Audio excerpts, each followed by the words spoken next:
Dad chose my stepbrother's wedding over mine. So my grandpa walked me down the aisle and I inherited his lake house, I-28 FM. In dire need of guidance regarding my wedding, circumstances, family drama, has made what could have been a great situation into a total nightmare. I'll start from the beginning to help you understand how we got here because there's a lot to unpack.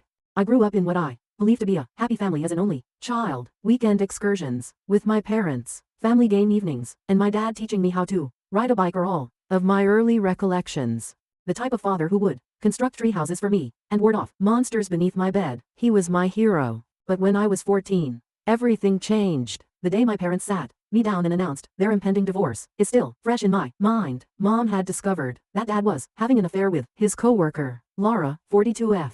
Dad and Laura were married 6 months after the divorce was finalized. At that point, I got to know Aaron, 25 meters, Laura's son from a prior marriage. The change wasn't simple. Suddenly, I had a stepbrother after being an only child. My dad took it upon himself to be Aaron's ideal father figure when his biological father abandoned him when he was a little child. I initially found it admirable that Dad was assisting a child in need of a father. I was unaware that this would ultimately result in the death of my own father. Although slow, the alterations persisted. Aaron's baseball schedule became the focal point of our Sunday father-daughter breakfasts, which evolved into family breakfasts. My dad used to attend all of my dance recitals, but he started missing them because Aaron had practices or games. Despite having no baseball knowledge, he even joined Aaron's slot as assistant coach. My mother remarried David, a good man who had a job offered in another state. When I was 16, despite everything, I wanted to be near my dad, so I chose to stay when they asked if I wanted to relocate with them. In retrospect, I wish I had chosen differently. My final year of college was the true turning moment. One rainy night, I was hit by another automobile that ran a red light while I was traveling home. Due to intestinal bleeding, I need emergency surgery. David and Mom flew in right away, but my dad, he texted me to let me know that Aaron was having a breakdown over his girlfriend, ending their relationship, so he couldn't go. I was in the hospital for 3 days and he never once came up. I concentrated on creating my own life after graduation. At work, I met Mike, 30 meters, the new IT manager, and we became friends because we both enjoy hiking and classic sci-fi films. He proposed to us on a sunrise hike to our favorite location. After 3 years of dating, it was ideal, and I felt as though my life was finally coming together for the first time. We sent out invitations 6 months in advance and decided to get married on October 15 of this year. I debated whether or not to ask Dad to escort me down the aisle for weeks. He was still my father, in spite of everything, and I secretly hoped that this would be our opportunity to mend our relationship. A month prior to the wedding, I made the decision to hold off and surprise him with a request. However, Dad called me to lunch before I could ask him. He avoided making eye contact and appeared anxious. At last, he revealed the shocking news. Dad had already agreed to be Aaron's best man, and Aaron was getting married. On October 15th, I had the impression I had been punched in the stomach. I asked Aaron why he picked the same day, and he told me it was the day he and his fiancée initially met 2 years prior. I mentioned that Aaron was aware of our date, and that we had sent out our invitations months prior. Dad's reaction? Since my venue was more flexible, while Aaron's was extremely exclusive, he recommended that I change my date. I wouldn't alter our date. Deposits had already been made. Invitations had been sent, and relatives were traveling in from abroad. Dad accused me of being self-centered and disregarding Aaron's sentiments. When I attempted to explain this, he claimed that because Aaron never had a real father figure, he needed him more. When my grandfather, Mom's father, learned the situation blew out. He and I have always been close, particularly since my parents' divorce. He offered to take me down the aisle right away since he was upset with my dad. Then Dad made an unexpected announcement. He said he would give his vacation home to Mike and me as a wedding present. It is a stunning waterfront property that we have always appreciated. Dad abruptly changed his mind. He contacted me and said he could make both weddings work, showing up at my reception to dance with me. After serving as Aaron's best man at the ceremony, he began accusing me of destroying the family and forcing him to make a decision when I didn't agree right away. Karma, however, had other ideas. It seems that Aaron did not ask Dad to his wedding 2 weeks prior. Aaron wanted his biological father to be his, according to Dad, who called me in tears, assuming he could just lead me down the aisle as if nothing had happened. Dad was now free to take part in every aspect of my wedding. No, I told him. Given his extraordinary generosity, I didn't want to upset my grandfather by denying him this moment because he had stepped up when Dad stepped out. Dad went totally crazy. he began shouting that I was being deceived by my grandfather, that I was selling my loyalty for a house, and that I was putting money before family. I blocked his number after hanging up on him. His whole family is now accusing me of being materialistic and callous. Dad is hurting. Therefore my stepmother Laura says I should be more compassionate, since he's now available. Even some of my friends believe I'm being too harsh and that I should give him another try. However, I don't believe I'm mistaken. This goes beyond the wedding. It's about years of being viewed as Aaron's second best friend and having my needs and feelings ignored in favor of Aaron, since he's only coming to me since his first choice didn't work out. Why should I give him this unique moment? So, Reddit, even if my dad is now available, am I wrong for not letting him lead me down the aisle? By picking my grandfather, who gave us a house, over my father, am I being materialistic? I'd greatly benefit from an independent viewpoint on this. Update 1. I want to start by saying thank you to everyone for their encouraging words and remarks. I feel more sure now about my choice thanks to all of you. However, since my previous post, a lot has transpired, and I must tell you about the mayhem that occurred during my wedding rehearsal. Yesterday, the rehearsal was set to begin at our location at 5:00 p.m. It was going well. The ladies were practicing their steps. Mike's nephew was performing admirably as our ring bearer, and my granddad was rehearsing leading me down the aisle. Then my father unexpectedly arrived. We didn't notice him at first. He crept into the rear of the venue and observed from the sidelines. He didn't start yelling until we were in the middle of the second practice, yelling that this was all wrong and that he was my real father, who had a greater right to be there than my grandfather. He rushed down the aisle and shoved past my bridesmaids. Bless him, my grandfather made an effort to remain composed. Protectively, he moved in front of me and beckoned Dad away. Dad became even more irate. As a result, he began bringing up old family history, saying that my grandfather had never liked him and that the house offer had turned me against him. He even claimed that my grandfather was attempting to purchase his way into the position of father of the bride. The worst thing? Dad could not stand up straight and his sentences were slurred, so it was obvious he had been drinking. Before venue security arrived, Dad attempted to physically shove my grandfather away from me after Mike phoned them. Fortunately, Mike's brother intervened and restrained him. The entire event was terrifying. My mom was taping everything in case we needed proof for a restraining order. My bridesmaids were stunned, and my flower girls were crying. Dad started yelling at me as security escorted him out, saying that I was dead to him, and that I would regret putting money before blood. It was simultaneously heartbreaking and humiliating. However, this is when things took a surprising turn. My stepmother, Laura, had slipped in behind Dad. In all the confusion, she drew me aside after he left and asked if we could speak in private. I was completely stunned by what she disclosed. Laura believes that Aaron had purposefully orchestrated this entire wedding date catastrophe. She handed me screenshots of 3 months' worth of chats between Aaron and his fiancée. Although they had talked about a number of potential wedding dates, Aaron insisted on October 15th since it was my date. He boasted in his texts that he was going to show Dad that he loved him more than I did. The really terrible thing, though, my father was aware of this. Aaron freely shared his idea with Dad in texts that Laura showed me. Dad had replied that he understood Aaron's feelings and would back Aaron's decision rather than shutting it down. Knowing that I would have to reschedule my date or risk losing Aaron as a part of my ceremony, Dad even assisted Aaron in booking the location. As she showed me all of this, Laura was in tears. She claimed to have witnessed Dad's favoritism of Aaron for years, but she always justified it by telling herself that Aaron needed more help because his biological father wasn't there. But after witnessing Dad's handling of this matter, she realized how poisonous things had gotten. The family dynamic I observed was only the beginning. She disclosed, it seems that Dad has been snooping around and turning down invites to family gatherings where I would be expected, claiming that I was too busy or that I didn't want to attend. He has been giving Aaron details about my life and pushing him to match my accomplishments. In fact, when I got engaged, Dad advised Aaron to pop the question to his fiancée very far away in order to avoid falling behind.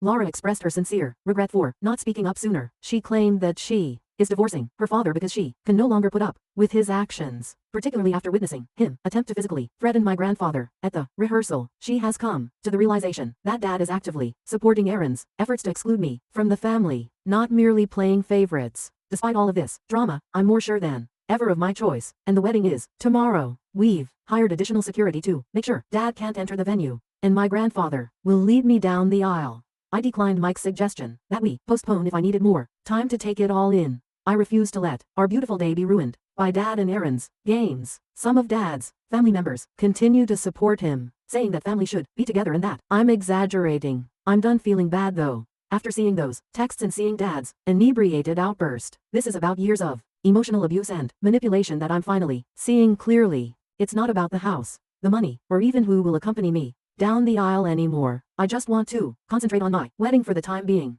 But Laura stated she would testify if I wanted a restraining order. My grandfather, mom, stepdad and my wonderful fiancé are all on my side. Perhaps it is all the family I require. If something noteworthy occurs after the wedding, I'll provide another update before the big day. I need to try to get some sleep right now. Again, I want to thank everyone for their support. You have no idea how much it means. Update 2.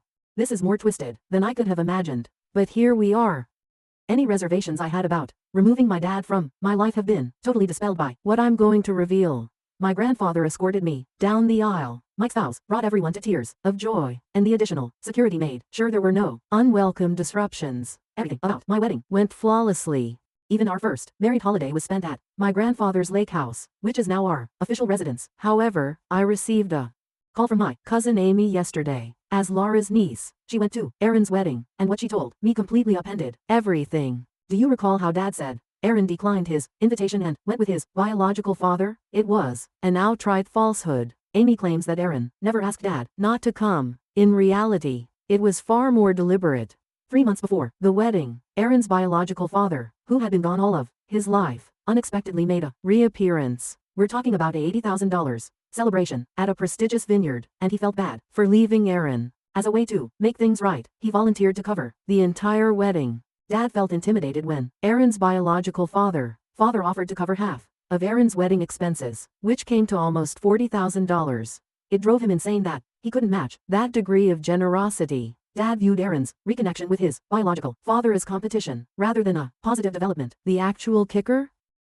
Dad decided not to attend the wedding himself. He informed Aaron that if the biological father was covering all of the costs, he would not go. In fact, he attempted to force Aaron to choose between having Dad serve as his best man and having his ideal wedding paid for. Dad yelled at Aaron when he decided to have the wedding paid for, of course. However, he made up the excuse about not being invited. Rather than telling me this, he believed that by playing the victim, he would win my sympathy and be able to lead me down the aisle.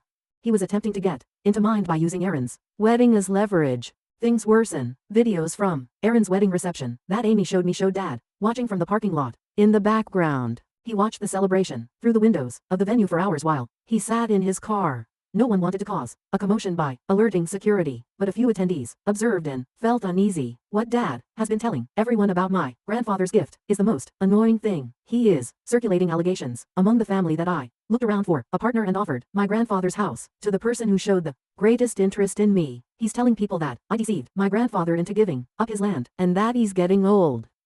On social media, some family members have started making crude remarks about our wedding pictures since they even think he's real. A relative wrote, "It's sad how some people trade family loyalty for material gain. I hope the house was worth losing your father over," said another uncle. "I drove to Dad's house because I was so furious and wanted to tell him everything I knew. A bad concept."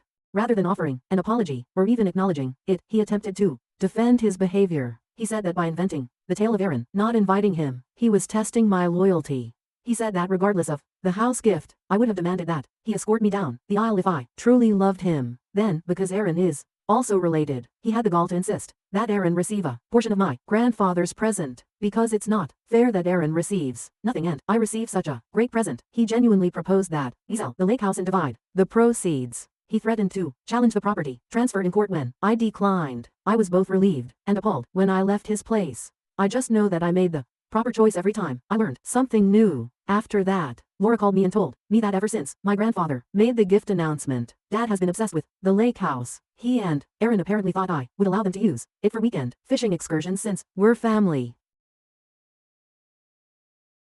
Because of Dad's disparaging remarks about my grandfather and me, I've made the decision to have my attorney write him a cease and desist letter. In order to defend himself against Dad's untrue statements on his mental health, my grandfather is also investigating his legal alternatives. Aaron has been tweeting passive-aggressively about fake family members and gold diggers on social media, but he hasn't spoken to me directly. He and anyone who backs his and Dad's story have been blocked by me. I'm concentrating on getting settled in our new house with Mike and attempting to put all of this turmoil behind us right now, but I'll give you another update if anything important occurs. Update 3.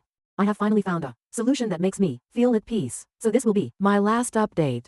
I've decided to stop communicating with my dad and his side of the family entirely, in light of the turmoil and disclosures of the last few months. It has been a wild ride for the last 3 months. As I indicated in my previous post, Dad did attempt to challenge the transfer of the lawsuit, arguing that he ought to have some influence on my grandfather's property choices because he is my father. After my grandfather produced copious records attesting to his mental capacity and his explicit desire to transfer the land to Mike and me, his attorney finally abandoned the case. When Dad lost the court battle, his response was explosive. When he arrived at my place of employment, he created such a commotion that my employer had to bar him from the building. He yelled that I had stolen his retirement dream, implying that he and Aaron had intended to use the lake house as a fishing hideaway. Our restraining order documentation now includes the security footage of his outburst. Even more information about Dad's actions over the years was made public during Laura's divorce procedures. She discovered emails in which he and Aaron would purposefully schedule family get-togethers to clash with my crucial dates. They would purposefully plan events for when they knew I had obligations, then use my absence to portray me as the heartless relative. Spreadsheets were actually used to keep track of my schedule in order to generate these conflicts. The most startling revelation was found in Laura's divorce documents. It turns out that Dad had been putting money aside in a different account for years, money that was meant to be for Aaron and me. But according to the account statements, every cent was used on Aaron's schooling, vehicle, and now his wedding, prior to Dad leaving. When Laura questioned this, Dad said my mom and grandfather could support me, so I didn't need the money. Aaron is also not managing the situation properly. It appears that his biological father's involvement backfired since following the wedding. He stopped answering Aaron's calls. Aaron has been attempting to get back in touch with his father, but he is too busy with the divorce and litigation to give him any attention. Aaron has been going on lengthy social media tirades about how I destroyed his family by stealing his future lake house and turning Laura against Dad. Through all of this, my grandfather, may he be blessed, has been a tremendous source of support. It has been touching to watch him and Mike connect over home renovation tasks as they work on remodeling portions of the lake house this year. My mom, stepdad, grandfather, and a few close friends who supported us will be the only ones attending our first Christmas celebration there. Laura contacted me last week to inform me that, following the completion of the divorce, she would be relocating to a different state. She thanked me for giving her the confidence to go and apologize once more for not realizing Dad's manipulation sooner. Even though we're not close, I admire her for finally confronting Dad's actions. The extended family is mainly divided into 2 groups, those who have seen through Dad's lies and those who still believe them. It seems quite liberating to have lost contact with some relatives. They are the only family I need, and the people that matter have stayed. I'm getting used to living in a lake house with Mike. I occasionally catch myself feeling depressed about Dad's situation, but then I recall all the spreadsheets, the prearranged arguments, the deception, and the manipulation. When he decided Aaron was the only child worth his time and effort, I lost him years ago, so I know I'm not losing a parent. In times of self-doubt, your messages and remarks enabled me to maintain my position. Walking away from toxic family members, including parents, might be the healthiest course of action. Sometimes the hardest option is the correct one.